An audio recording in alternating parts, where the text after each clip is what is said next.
একজন লোক ছোটবেলা গল্প শুনেছি, বট গাছের নিচে শুয়ে শুয়ে আল্লাহর গালি দিচ্ছে। আল্লাহর কেমন বিবেক, ইয়া বড় বট গাছ আর বট ফলগুলা এত ছোট ছোট, আর লাউ গাছ আর কুমড়া গাছের ইয়েটা কি খুব মোটা না চিকন?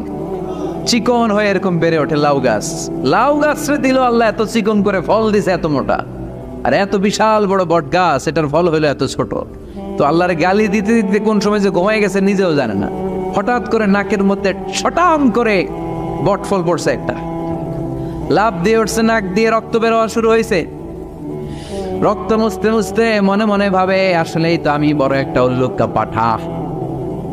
আজকে এই বট গাছের মধ্যে যদি লাউয়ের মতো ফল দিত, কুমড়ার মতো ফল দিত, আমার নাকের উপরে ওই লাউ আর কুমড়া বললে আমি থাকতাম না, আমি বিদায় হয়ে যেতাম, অক্কা পেয়ে যেতাম, ঠিক কিনা? যেখানে যেটা যেভাবে যতটুকু দরকার তার নাম, চিৎকার করে তার নাম। আল্লাহ বললেন আমি হলাম রব্বিল আলামিন, জগৎ সমূহের রব। আলাম মানে একটা জগৎ, আলামিন মানে অনেক জগৎ, মাল্টি ডাইমেনশনাল ইউনিভার্স। উদ্ভিদ জগতের রব তিনি, প্রাণী জগতের রব তিনি, সাগর জলের অতল গহ্বর জগতের রব তিনি, মহাকাশের জগতের রব তিনি, সৌর জগতের রব তিনি, অদৃশ্য জগতের রব তিনি। চিল্লায় বলেন ঠিক কিনা? এজন্য আল্লাহ বললেন আলহামদুলিল্লাহি রাব্বিল আলামিন, যত জগৎ আছে সব জগতের রব আল্লাহর জন্য প্রশংসা। রাজি আছেন? আরো শুনবেন, শেষ করে দেই। আর রহমানির রহিম, তিনি দয়ার সাগর, তিনি দয়ালু, তিনি মায়াবী, তার মায়ার শেষ নাই, তার দয়ার শেষ নাই, তিনি দয়ার সাগর।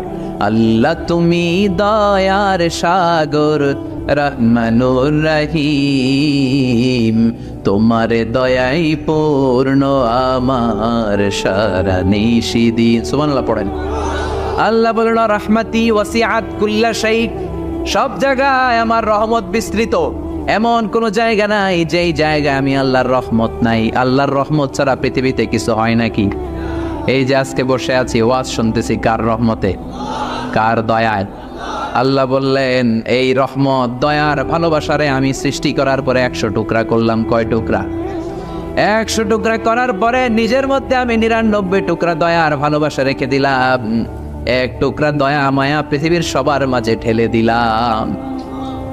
সাইয়েদনা আদম থেকে শুরু করে up to the day of judgement, কিয়ামত পর্যন্ত সবার মাঝে আল্লাহ রহমতের 1 টুকরা দিছে, ছিটে ফোঁটা।